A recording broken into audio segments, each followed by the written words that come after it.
Hi friends, I'd like to respond to some stuff in this video here and to this guy here who, Null, who says, talks in this instance about free speech and, sort of restates what Peterson was saying about the level of authority and responsibility is too high for corporations to manage.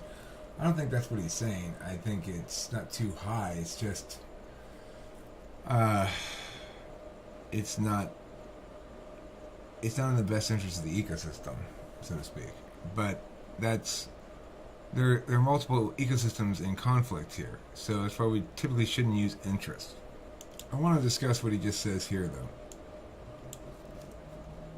Ourselves, right? So what that means is when we all get together and play a game like the one that we're playing in this room, for example, we all can play the game when we're together. If we brought us out and said, well, what are the rules, we wouldn't be able to articulate them. And then I thought, well, that means that those rules evolved in a real sense, like they evolved in a behavioral competition. And I thought, well, that's a lot like what's happening with animals. So if you look at how a chimpanzee troop is organized, or a wolf pack, any social animal for that matter, going way down the phylogenetic chain, they have to interact with one another in a manner that sustains the group, because otherwise they all die, obviously, and it sustains the individuals within the group and offers the individuals some scope of action. And so there's... All right, so this is an example of sort of a variant on a distribution fallacy. The reality is there are no rules that everybody's conforming to. Each individual agent is understanding the circumstance from their own perspective.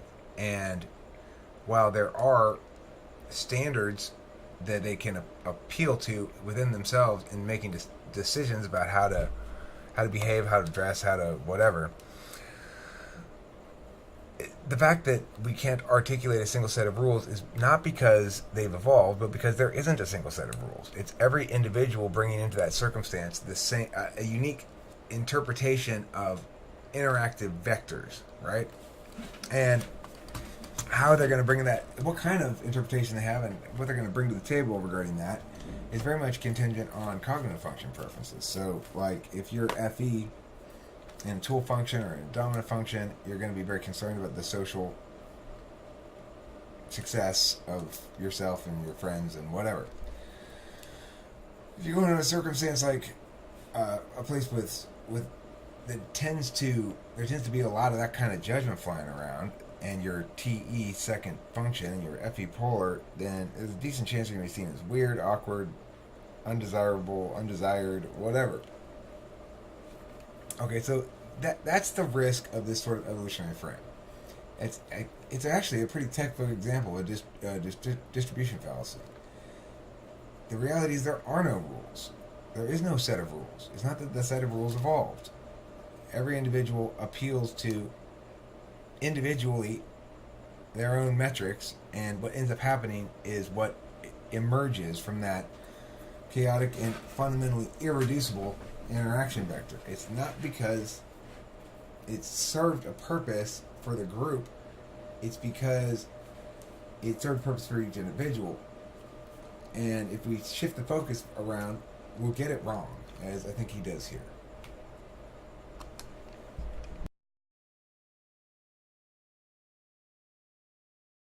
A set of implicit constraints on the manner in which creatures interact or they don't live. And Piaget also came to the same conclusion with regards to children's games. And this is where he made a distinction that's so crucial, because Piaget was actually interested in bridging the gap between science and religion. That was his fundamental motivation, although very few people know that. And he was interested in bridging the gap between science and ethics. And he was interested in how ethics evolved as a concept and then as a practically applicable, as something that was practically applicable. And he made some very interesting comments about games. Wait, did he just conflate religion and ethics? One of the disadvantages of going double speed, I guess, is that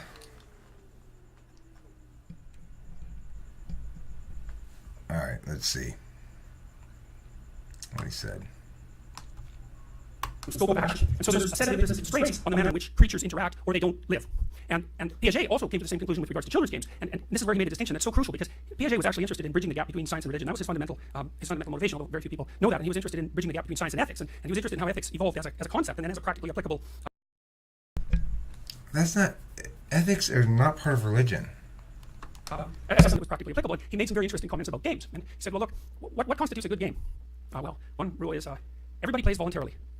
that's a really good game. And then he made another claim, which was quite cool, which was, imagine that you had game A and game B, and they were competing against a target. And in game B, people were being forced to play, and in game A, people were playing voluntarily. And then you track their track record with regards to competitive advantage over time. The game that people were playing voluntarily would win because the people who were playing wouldn't have to waste any effort in enforcement cost. I thought, oh God, that's so smart. It's so smart because you can see the idea of the emergence of an ethic there, right? And not an ethic that's rationally constructed. It's an ethic that's actually emerging from the bottom up. Now, the philosopher Friedrich Nietzsche also pointed out that our ethic actually emerged from the bottom up. It wasn't rational. It wasn't top down. It wasn't enlightenment oriented, even though the Enlightenment might have codified it as part of a process of codification that took place over a very long period of time. And then I read other things, say about. Okay, but why would you say that ethics are emergent? I mean, the thing is, you're conflating the behavior with the system. Those are different things. Behaving in a way that we deem on a meaning level ethical is not the same thing as being ethical in the moment, right? So, I mean, the label, you can't confuse the labels for the thing. Any sort of metaphysical ethics is necessarily rational and top down, and it is a product of our reason. Empathy itself, or sympathy, an emotional reaction that correlates with what we typically deem as basic ethical rule, like avoiding unnecessary suffering.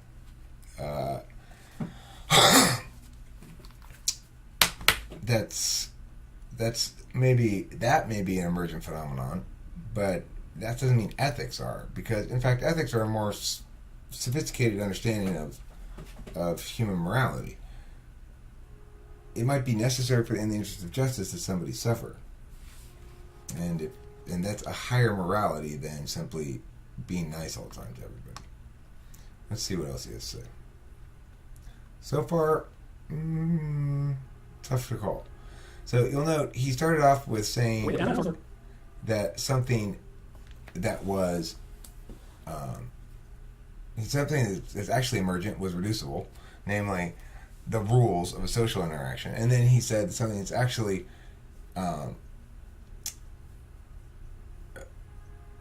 reducible was emergent, namely ethics. So that's not true, either of those things. And he's failing to make a distinction between metaphysical and physical realities. This was later, but it's relevant to our talk today. The primatologist Franz de Waal, for example, has tried to find out what makes chimpanzee troops stable across time. You kind of have this idea that a chimpanzee troop is driven, let's say, by the most dominant, powerful male, the most aggressive, cruel, tyrannical chimpanzee dominates. And that isn't what Franz de Waal found. What he found was that in order that those sorts of chimpanzee troops have leaders that meet very violent ends. Because no matter how tyrannical you are as top chimp, two chimps, 3/4 your size, can take you out. And they will. And chimpanzees are unbelievably brutal and very, very strong. And so tyrannical chimpanzee troops are unstable. It's like, that's a major league discovery, man, because it starts to open up the possibility that the ethic upon which functional states are predicated is far deeper than any mere story or any mere rationality. And that's a really exciting possibility, because what it means is that there might be something at the bottom of our ethic that's really there. It's not just some arbitrary constructed narrative. It's not just one set of ways to live in the world among.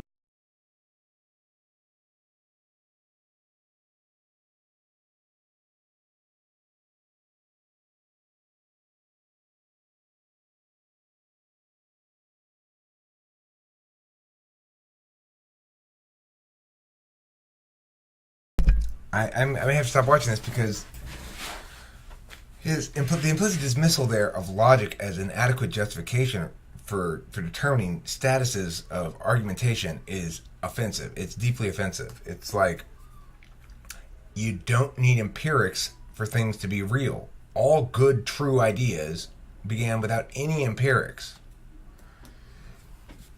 Empirics don't make things more real, they make things more physical. Of course there's a physical side to ethics, and there's a metaphysical side to ethics, and both are equally real and equally significant. Now, you could try to make a one follows the other kind of argument, that you have to have the physical thing to build metaphysical meaning on, but you have to have metaphysical meaning to be existent as a single self in any meaningful sense that can be communicated anyway. So it's human consciousness renders in each individual person renders a reality about them, with themselves in the center. Each reality is comprised of three planes, basically. The observational plane, which is to say your motivations, your drives, hungers, wants, needs, whatever. We don't usually talk too much about that plane because instead we're accustomed to referring to ourselves as subjects. I do this, blah, blah, blah, blah, blah. In that case, we're not at the observational plane, but we're talking about it, and we're in the metaphysical plane. And in that regard, we can kind of just focus on the two planes, the metaphysical and the physical. every being is an operant being in both, anchored with a single self. And some people will call that a single self illusion. It's not an illusion. It's an ongoing build. Call it an illusion is insane. Underlying both consistency on the logical plane and efficacy on the outcome planning plane, so to speak, and impact on the physical plane, and managing other agents on the social plane, there's a complex weave of interactions, each of which sway people in different ways according to their configural value matrix, which doesn't change, but which can evolve and become ever more sophisticated if one wills it such. I mean, if one puts the attentional effort towards making it so. So, absolutely not. Does it make it more real that it's physical? It makes it real, period, along with every other component that's necessarily part of being human. If we were purely physical beings, we'd be objects like this rock. If we were purely metaphysical beings, we'd be digital files like this video. We're both concurrently. We're agents that put, get, and receive information on both planes. So as an extroverted intuitor, I put information on the metaphysical plane most comfortably. I can put ideas on the physical plane as well as I do when I interrupt somebody's physicality with my language. But I'm most naturally inclined towards working on the metaphysical plane. In my second function, I use introverted thinking, which means I check for validity along consistency lines on the metaphysical plane. I make sure the symbols line up properly with each other, that the definitions all make sense amongst themselves in a pile. This pile or that pile or this pile, which represents a communication, a set of arguments, a set of ideas. Like right now, I'm checking his words against what my construct of how reality is ought to work. So as a consequence, I know that most people, including myself, are going to voice their own biases. As far as I'm concerned, I like introverted thinking as a means of accomplishing legitimacy metrics. But what I have to acknowledge is that everybody has their own variation, their own configuration, and only some parties agree with me that introverted thinking ought to be used as a means of addressing problems all the time.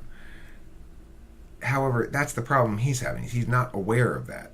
He doesn't understand that his preference for empirics and his efficacy-based worldview are observational and physical leaning things. The teleology part, his obsession with teleology, is because he's trying to make concrete that which is both concrete and spiritual by empirics. The best argumentation in place for the natural right to free speech is not ever going to be evolutionary. It's not going to be more moral because we have some empirics or not. The morality is perfectly determinable via logic, reason, and talking it out. It begins with a simple question: do you believe in slavery? If you don't believe in slavery, then you're gonna be an adherent to the natural rights framework ultimately. Now, it's a principled framework, which means sometimes we have to allow things that have harms in the short term because we want to protect the integrity of an ecosystem of rights. So the thing about the free speech thing, that's not an issue when it comes to the YouTube, Vimeo, whatever thing, because he's not being prevented from speaking. He's being prevented from using this platform and multiple other platforms. But he's not prevented from making his own platform. He's got just as good a location on the internet as anybody else has. It's not like there are the entrenched advantages that moneyed interests have in the physical world. So there's no reason for him to be complaining about his speech rights being violated. They're not being violated. Understanding rights means, first and foremost, understanding negative rights. Negative rights mean that you have the right to be free from interference. Now you might say YouTube, Vimeo, whatever are interfering with his right to speak, but they're not. They're interfering with his ability to use their property as he sees fit. And they're interfering with his ability to undermine their success of their business model. They don't want people around who scare away advertisers. And that's probably something that Alex Jones does. At any rate, and it doesn't even matter if they're right or wrong about that. It's their platform. But, and Jordan Peterson is in agreement with me, as I've said from the beginning, that of course they shouldn't be forced to do anything. And YouTube and these other companies. And I'm sure he also well understood that this is not an issue of actual censorship in which the government is using coercion to stop somebody. This is an issue of market adjustment, frankly. Some people want to do some sort of conspiratorial collusion between the companies, but I suspect they're just like the roosters in the morning. After the first one, cock-a-doodle-doos, they all get up right away and start cock-a-doodle-dooing. So, that's a better explanation, an easier, simpler explanation than any other for their behavior. We don't need to source individual rights in some sort of bullshit evolutionary frame. We can simply point out the fact that as human beings, we have a set of binary choices. And if we choose certain things, it implies certain other things. If you want to be a decent human being, you're either going to win the argument or accede to the winning argument. And, that's the key thing here on the rights issue. There are universal rights, which are called negative natural rights. The right to be free from interference in going about your business, provided your business doesn't interfere with the rights of others. And if you adhere to the negative rights framework, that is to say you do not interfere in the commission of executing rights or exercising rights of others, then you have every reasonable expectation to have your own rights respected similarly. So people mistake a lot of times natural rights for constitutional rights or civic rights or civil rights or whatever.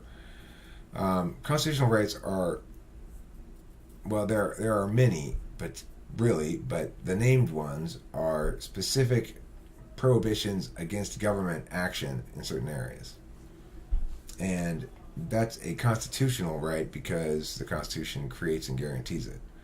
Natural rights should subsume constitutional rights and should be considered determinate when answering questions of morals, ethics, and functionally, they should be determinate when determining questions of law, but they aren't, and that's unfortunate. And so that's simply a normative state of affairs that is inadequate in its current status quo and there needs to be things done. That's why I'm running for president. Am I running in 2020? I don't know if I'm going to get a formal campaign off the ground in time for it, but I'm definitely running for 2024, and if you want to see my platform, it's available. I'll put a link in the description here. We need a smart person as president who actually understands public policy. And,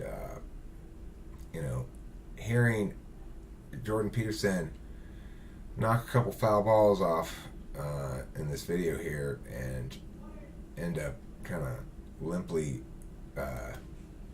popping out in the infield just reconfirms for me that I need to be president.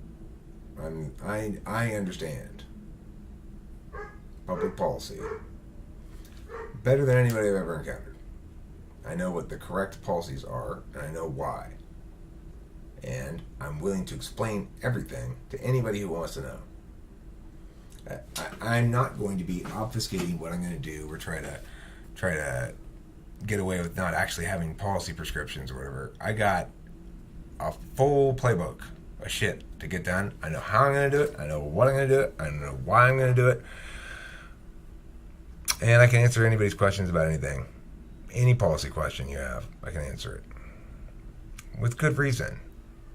Because I'm actually qualified. So, anyway, Jordan Peterson, you missed the mark here on free speech. That's okay. You're still a good guy as far as I'm concerned. I've got nothing but thumbs up in my bag of thumbs for you.